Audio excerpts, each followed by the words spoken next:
Okay.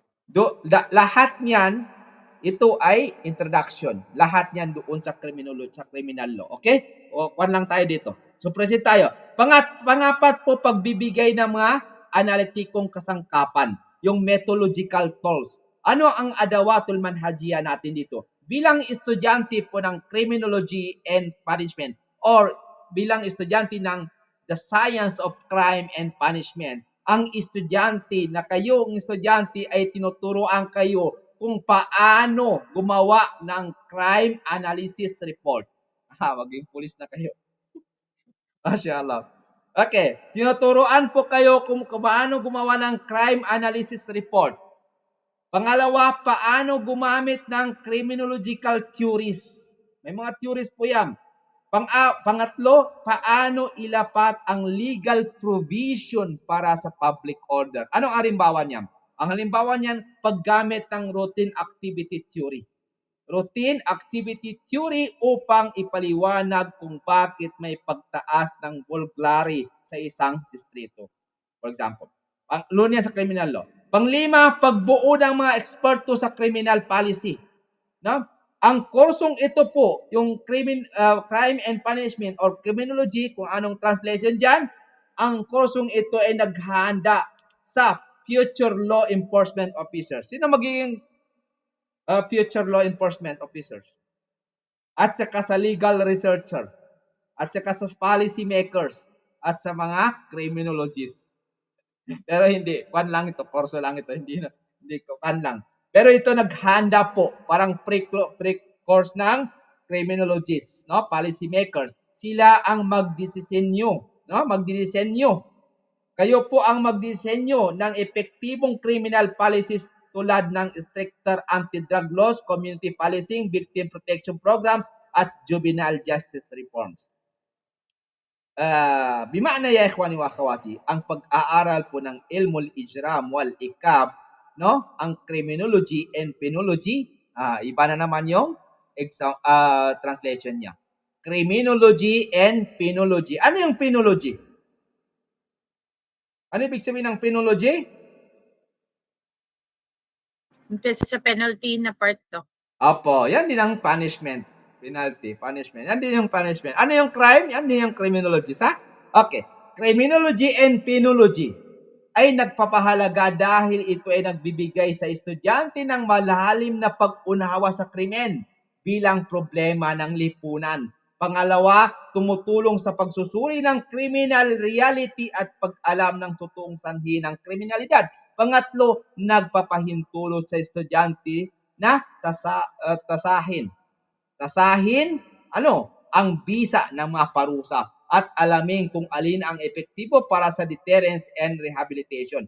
Nagbibigay ng scientific at legal tools upang maunawaan ang tungkulin ng batas sa pagpapanatili ng kaayusan. Panglima ay tumatanghal ng mga klapikadong professional na pagpapaunlad sa criminal justice system at national security policy. Dahil po itong kurso na ito ay ang pag-aaral natin dito ay mahalaga. Bakit mahalaga? Dahil po sa pagtataguyod ng hustisya, kaayusan at kaligtasan ng lipunan. Wahakada. Oras pa tayo? Meron pa, no? Meron pa natira? Okay, nakuha na natin to kanina. Meron pa natira? Custodial sentence, financial sentence, community service, nakuha na natin. Yamkin mujrim. Okay. Ang ijram po, ilmul ijram wal ikab, aktar mujarrad nusul kanoniya, criminology and punishment is not merely to study legal text, but rather an understanding. Yan po siya. Kita nyo?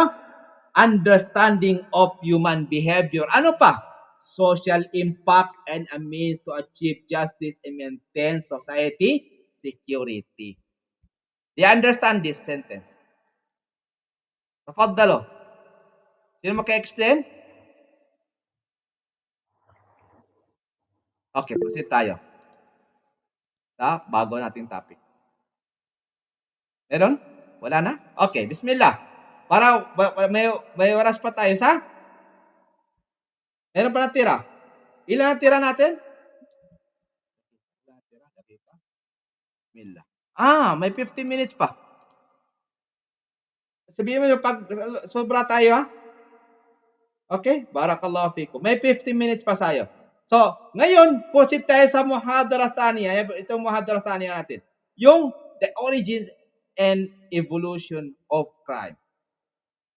Saan kaya nagsimula ito? Palagay ninyo. Tafaddalo. The origin and evolution of crimes. Yung nalaman lang ninyo, saan nagsimula? Right after nung yung dalawang magkapatid, Ustad, yung anak ni ano, yung dalawang Allah. magkapatid na nag-away Huh? dahil doon sa lupa. Sino yon? Si Kana, nakalimutan ko, Ustad. Kain na natin. Si Kain, o yun. Kain at saka si Abel. Okay. Barakallahu fi Sister Sharon. Opo, doon nagsimula sa unang panahon, no? Sa panahon ni Adan alayhis salam. Abdullah? Assalamualaikum Sheikh, yung sa akin yung mag-umpisa siya yung mga crime doon sa tumanggi si Iblis sa iniutos ng Allah. Kuan din yun, crime din yon. Bakit crime, Luis? Paano mo nasabi na crime yon? Sumuway siya sa batas na itinakda. Tama, sumuway siya sa batas na tinakda. Hindi siya naniwala or sumuway. Yun, hindi naniwala. Yun din sumuway, no? Sumuway siya sa batas ng Allah Subhanahu wa Ta'ala na hindi niya ginawa yung utos sa kanya. So, that is crime. No? Ano pa? Paglabag sa pagsunod sa utos ng Allah Subhanahu wa Ta'ala, crime din. Ang tanong, may dumating sa akin, Luis, ang hindi pagsasala ng 5 times. Is that a crime? Mabigat na question yun. Sister Sharon, lahat kayo. Big crime. Opo. Kasi sumuhay kayo sa batas, sa Sharia. Mabigat na crime yun. Ang hindi pagsala, is that a crime? Okay, barakallahu fikum. Ano sa palagay nyo? Naam Sheikh. Crime din. Kasi pillar siya ng ng Allah subhanahu wa ta'ala. Opo, barakallahu fikum. Okay, bismillah. The concept of crime across the ages. So, kukunin natin. The concept of crime across the ages. Basahin lang ninyo, kayo lang, no? Yung crime across the ages. Dito, ya ikhwani wa akhawati, no? Al-usurul badiya. Nakita niyo, ano to napapanood niyo? Palagay niyo. Ano yan? Ano yung kwan dyan? Deka. Limited. Okay. Ano yung nakikita niyo dito? Bakit 2015 dito? 2015 din dito. Tapos dito, 2015. Dito, 2045. Anong nasa mind niyo?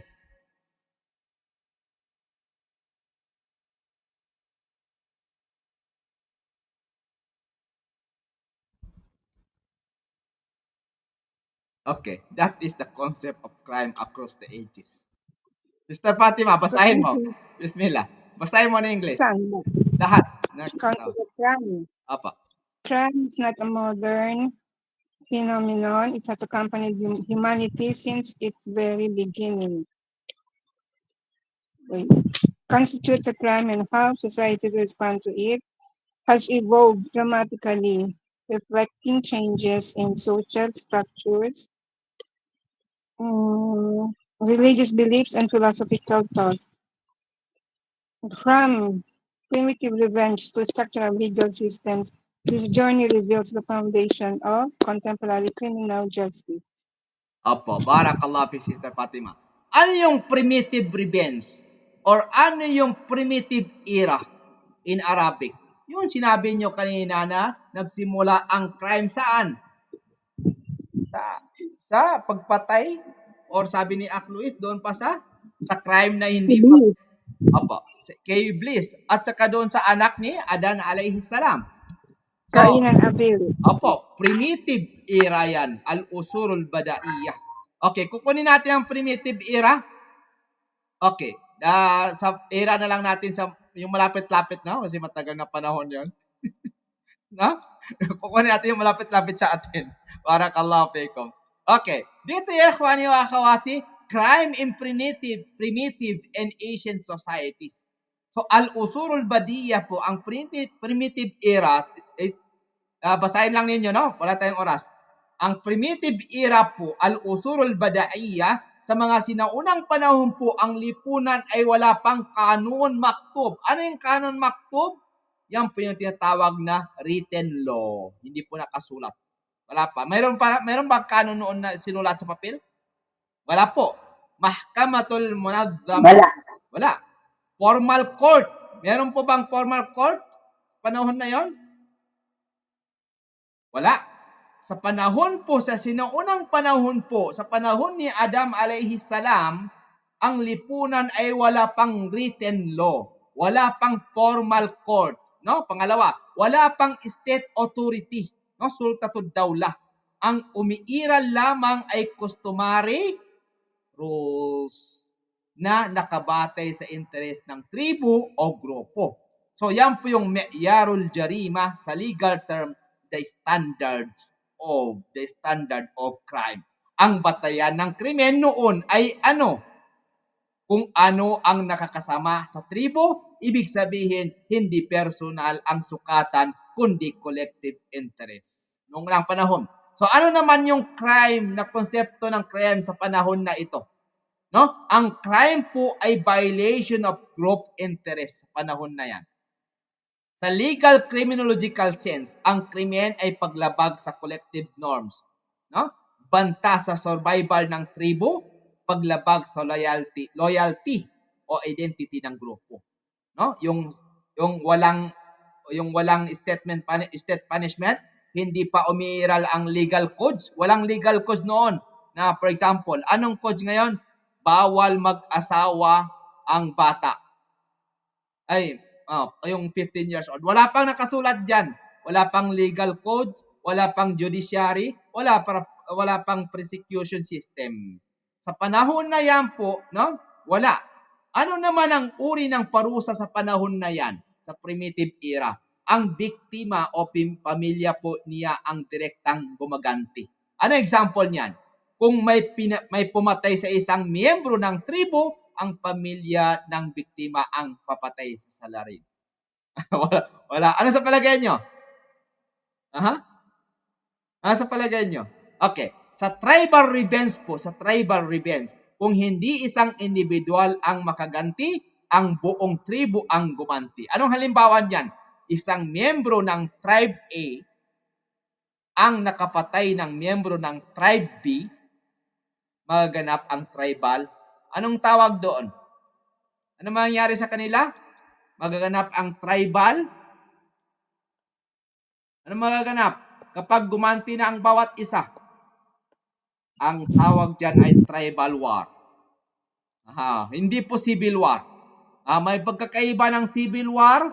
Saan kayang civil war? At saka tribal war at saka ano? World war. Marami po, no? World war. Noong unang panahon ay walang civil war, walang world war. Ano meron? Tribal war. So ang tribal war po ang nagiging war nila. Okay.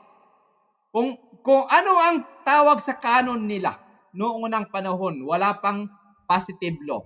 Anong tawag sa kanon nila? Palagay ninyo. Anong kanon? Kanunul Gaba. Ano yung Kanunul Gaba? Yan po yung law, Law of the jungle. Allahu Akbar. Law of the jungle. Paano, ya ikhwani wa akhawati? Ang umiiral ay lakas ng grupo. Survival, dominasyon, walang due process dyan. Wala nang due process pa. No? Ang mas malakas ang tama. Kung sinong malakas ang tribo, yun ang panalo. Bimana ya ikhwani wa akhawati, sa legal application natin, sa modern application, sa anthropology and criminology studies po. Sa anthropology and criminology studies, pag-aaral kung paano nag-evolve ang criminal behavior, punishment system, at legal philosophy. No? Sa understanding criminal law po, sa understanding modern criminal law, tinuturuan nito ang mga estudyante po, na tayo yung estudyante, kung bakit kailangan ang organized justice. Bakit ipinagbabawal ang personal revenge? No? Kagaya ng ginawa ng mga tribo noong unang panahon sa primitive era, no? Individual revenge or tribal retaliation following the law of jungle. Okay. Bimana ya ikhwani wa akhawati, tinuturuan nito, no, ang mga estudyante kung bakit kailangan ang organized justice, bakit ipinagbawal ang personal revenge, bakit mahalaga ang due process. Yan po ang modern criminal law natin, understanding. Pero noong unang panahon po, iba. Wala nang due process, wala nang organized justice, kundi personal revenge or tribal retaliation. Ang ano mangyayari sa kanila? Magiging tribal war na. Not civil war, not world war. No? Meron tayong restorative justice comparison. Kung minsan po ang tribal revenge ay kinokontrast sa mediation, compensation, o reconciliation. Sa Islamic po, sa Islamic law, mayroon tayong tinatawag na sulh. Lobat yung laptop natin. Okay.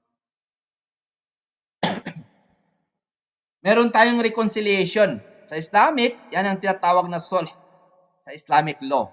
So, anong halimbawa natin dyan sa case, maliit na kaso? Sa isang tribo po, ninakaw ang pagkain ng pamilya. Bakit ninakaw, Sister Fatima? Naman yun. Ninakaw ang pagkain ng pamilya. Bakit? Walang makain, nagnakaw. Walang makain. Ang pamilya ay hihingi ng revenge dahil ito ay banta sa survival. No? Mag-revenge sila. Papatayin nila, walang wala nang sa primitive era. Ayon sa primitive era, isang miyembro ang nakasakit sa kababaihan ng tribo. Ibig sabihin, ang ginawa sa palagay natin, no? Nirep or kinuha yung babae o sinaktan yung babae. Anong gagawin ng isang tribo? Ang gagawin Papatayin yung lalaki na ng rape. Opo. So, ang buong tribo ay magpaparusa. Ang parusa nila? Mangyayari na yung tribal retaliation. Opo, papatayin nila. So, patayan na. Wala nang due process, Sister Laila. Mahirap po, no? Barakallahu fikum. Tama po, Sister Laila. Barakallahu fikum. Bimana dito sa primitive era, al-usurul badaiya, noong unang panahon po, no? Abduct nila yung taong manakit sa katribo nila, tapos i-torture. Opo. So, dito po, anong matutunan natin sa primitive era? Ano natutunan natin? Yung sinabi ko? Ang natutunan natin ay, una doon ay, sa primitive era, walang written law. Walang nakasulat na batas. Walang formal justice. Walang Supreme Court. black and white. Black and white agad Opo. yung ano nila. Black and white. Ang krimen ay anumang gawaing sumasalungat sa interes ng tribo. Ang parusa, anong parusa niya? Sa panahon na yan. Kung nakapatay ka, kung nagnakaw ka, anong parusa? Yala, tafaddalo. Sister Laila. Putulan ng kamay pag magnakaw. Hindi. Putulan ka ba, dito na sa modern law na yan. Patayin din. Opo, patayin din. Or ano? pupunta yung Tribal, ano? mag-tribal war sila. Opo. Kasi bakit mag-tribal war? Bakit mag-tribal war sila? Kasi pag sinaktan mo yung isa, sinaktan mo yon, wala na, rumble na. Alala niyo yung rumble? Riot na kaagad. Riot na kaagad. Opo, walang kwan. So ang parusa ay nakabase sa personal o tribal revenge. Depende po sa personal at saka tribal revenge, no? Hindi sa state authority po kagaya natin ngayon. Ito ang ugat ng konsepto ng criminal justice evolution na humantong sa rule of law. Dito nagsimula yung naglagay ng rule of law. Kasi mahirap po pag walang rule of law, no? Mahalaga ito para maunawaan kung paano nagbago ang legal system patungo sa modern criminal law na nakabatay sa saan nakabatay? Yung modern criminal law? Wala dyan sa kwan natin, no? Saan nakabatay ang modern criminal law? Saan nakabatay? Noong unang panahon, hindi siya nakabatay. Kung anong gusto ng tribo. 1, 2, 3, 4. Saan nakabatay yan sila? Nakabatay ang modern criminal law sa nabanggit natin kanina, due process. Hindi basta-basta napapatayin yung tao. Ano pa? Legality. Legality. Pang-apat, fair trial. Yan ang kagandahan ng kwan. May batas na. May batas noong ng panahon. Pero magkaiba. At saka, meron ng pang-apat na ano yung bago ngayon? Human rights. Hindi mo pwede. And dignity. Opo, dignity. Yan lang. Yan ang modern criminal law. Una, ma-due process mo na. Dadaan ka na sa due process. Katapos legality, tapos per trial. Kaya mag-korte muna tayo. Punta muna tayo sa korte. Okay, barakallahu fikum. Wahakada. Okay na. So, punta tayo sa Asian civilization. May oras pa? Okay, kunin natin ng 5 minutes. 5 minutes lang. Sa Asian civilization po, magkaiba sa alam yung Egyptian, Babylonian, Greek, and Roman societies, codified crimes. So, kukunin natin yan. Okay. Ito naman yung Mustamal Qadima, yung ancient societies, ito ay tumutukoy sa mga lipunan mas umunlad kumpara sa primitive era. No? Ngunit, may ngunit dito. Wala pa ring formal state law o codified legal system. Gayunpaman lumitaw na ang primary legal norms, al-qawaidul awlawiyah, na may layuning kontrolin ang asal ng tao. Ano ang primary rules nila? Dito. Yun ang nakakalam sa Asian civilization. Tafadhalu.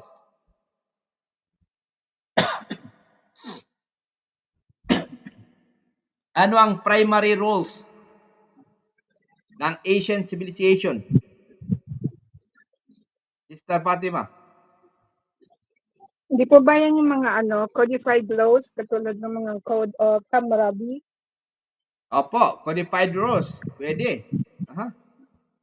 Pero, hindi pa nakasulat yung iba. Bago makasulat, meron? Yung unwritten law. Unwritten law. Ano yung unwritten law? Yung al-kanun, gair maktub sa Arabic. Ano yung unwritten law? Hindi nakasulat pa, Sister Fatima. Hindi pa nakasulat ang batas. Anong batas diyan? Anong primary rules nila? Una ay ang mga basic. Anong basic yun? Basic? Or Naam, sister? Hindi ka marinig, Sister Sharon. Okay, proceed tayo. May nagsasalita ko, na-open yung kwan mo. Na-open yung camera mo. Boses mo. Hindi ko klaro yung sinasabi mo. Sister Sharon? Yung Doc, yun yung sinabi natin kanina, yung Sa panahon na ni ano, yung kay Iblis at saka yung kay Abel at Cain, yung unwritten law, Tapos na or tayo doon. nasa ano tayo? Tapos na tayo doon. Okay. Apo. Barakallahu fikum. Okay. Dito na tayo sa ancient civilization. Ancient civilization. Ano sa palagay niyo dito sa S? Mali yan? Okay, check ninyo. Okay. Ancient civilization po. Dito, ano yung ancient civilization? Like Egyptian, Babylonian, Greek, and Roman. Saan itong Babylonian? Saan ito? Iraq, Mesopotamia. Mesopotamia. Is Iraq now. Mesopotamia. Iraq ngayon. Yung Iraq. Greek, alam na, sa Greece. Ang Roman, sa Italy. Makuha natin. Sa codified societies, codified crimes daw. Pero dito, ang codified crimes yan ay yung, ano yun? Yung primary rules nila ay basic customary laws. Yung ORF. No? ORF. Yung basic customary laws. Yan ang primary rules nila. Una. Pangalawa, nagmula sa tradition, paniniwala at karanasan. Pangalawa yan na primary rules. Pang-apat, ginagamit upang mapanatili ang kaayusan ng tribo. So ano ang legal term dyan? Mga pangunahing patakaran na hindi nakasulat, ngunit kinikilala ng tribo bilang, hindi siya nakasulat, basic customary rules. Pero kinikilala ng mga tribo bilang binding. Anong binding? Legal system nila. Opo, binding rules. Legal system. May legal system, binding rules. Kailangan nilang sumunod. Ano ang example niya? Pagbabawal sa pagnanakaw, pagrespeto sa ari-arian ng tribo, pagsunod sa leader, pagbabawal sa pagpatay ng kapwa tribo. Nandito na. Noong unang panahon, wala. Sa primitive era, patay kung patay. Walang pagbabawal. Meron ba? Sa primitive era?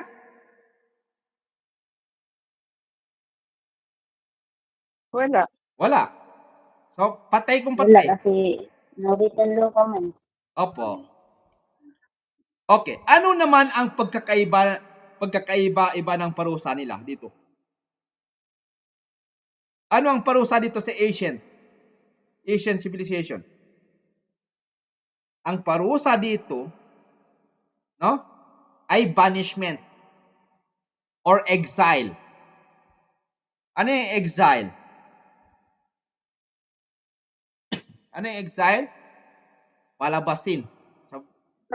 Labas na ng Palabasin ko lugar nila. Para palabasin sa siyang lugar.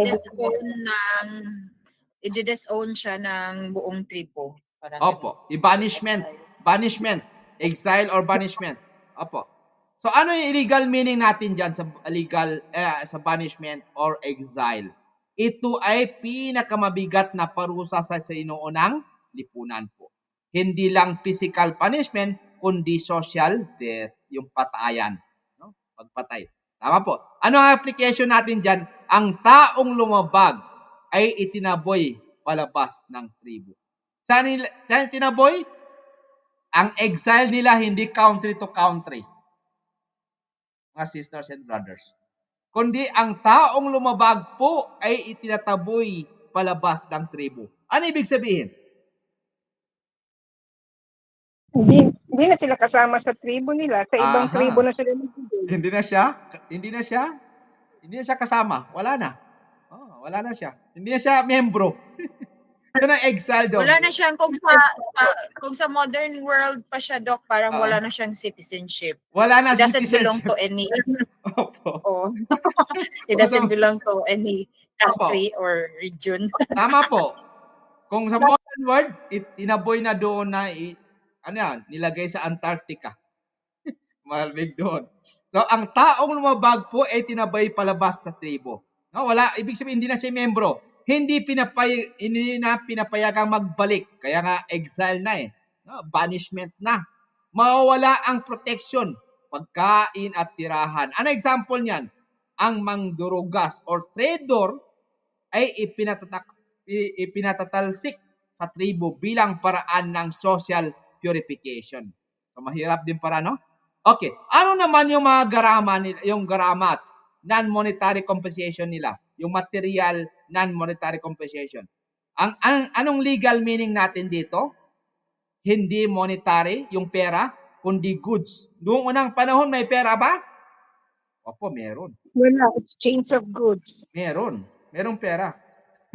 Meron? Opo. Diba exchange of goods pa lang? Yung goods, pera din yan, sister. Ha? No, okay. Opo. Hindi, biro lang, sister.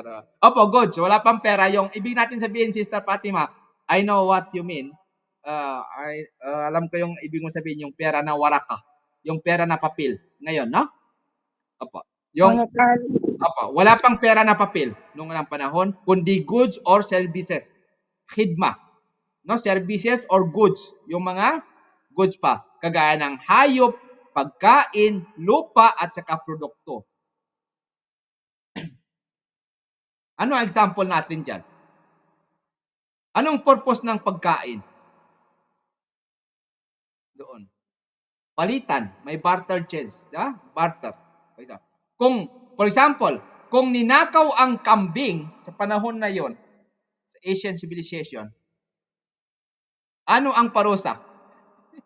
Kala, tapadalo. At sino nakakalam, kung ninakaw ang kambing ni Sister Laila, nabuhay siya noong panahon ng Babylonian sa Iraq, ano ang parusa?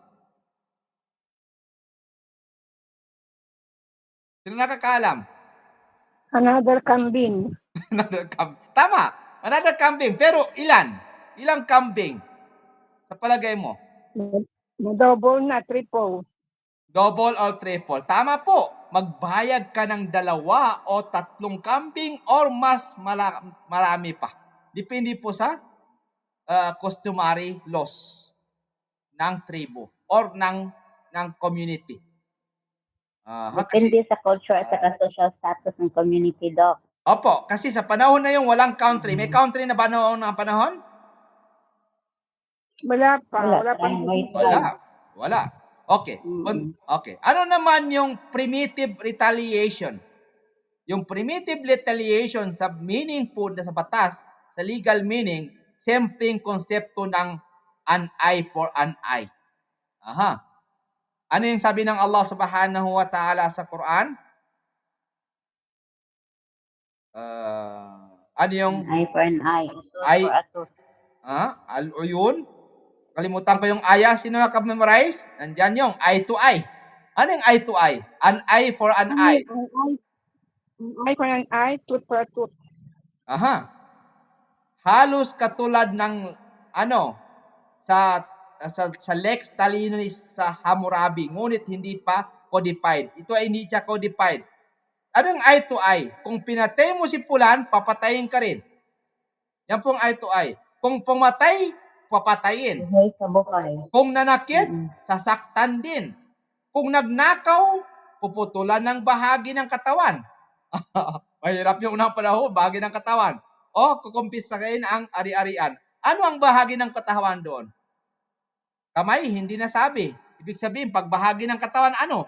Part of your body. Asan ang part of body? Not specific po. Either saan? Sa paa? Either sa mahalagang bagay sa part of the body, mahirap yon. Walang specific. Kung sinaktan mo ang isang miyembro ng tribo, lahat ng damages ay resolbahin sa pamamagitan ng exact retaliation. Mahirap po yan, no? So, yan po ang ano yung tawag dyan? Yan po ang ancient civilization. Pero, ano ang legal application natin sa modern criminology ngayon? Time is over. Ito na lang kukunin natin. Comparative law studies natin dito. Ang pag-aaral nito ay tumutulong sa pag-unawa. Paano nabuo ang modern criminal law? Kaya po, hindi po natin pwede kunin yung criminal law bukas hanggat hindi kayo dadaan dito. Paano nabuo ang modern criminal law? Bakit kailangan ang organized justice? Bakit hindi sapat ang personal retaliation? No, maraming question dyan. Sociology and criminal justice. Pinapakita nito ang parusa noon ay nakabatay sa saan nakabatay? Sa survival. Ngayon ay nakabatay sa rule of law and human rights. Bima'na ya ikhwani wa akhawati, sa sinaunang lipunan po, lumitaw ang primary legal rules para sa kontrolin ang asal. Nagkaroon ng iba't ibang uri ng parusa, andun na yung exile or banishment, no? Pinakamabigat na yon. Material compensation, yung produkto bilang bayad. No? Kung nagkasala ka, magbayad ka ng lupa mo, no? Primitive retaliation, lex talionis. Ang mga parusang ito ay hindi nakasulat po. Ngunit may otoridad dahil sa tradition at interest ng tribo, ang pag-unawa ng bahaging ito ay kasaysayan ay tumutulong sa pag-intindi kung paano nag-evolve ang modern criminal law, bukas yun inshallah, mula sa revenge-based justice tungo sa organized, fair, humanitarian criminal justice system. ونكتفي بهذا القدر سبحانك اللهم وبحمدك نشهد أن لا إله إلا أنت نستغفرك ونتوب إليك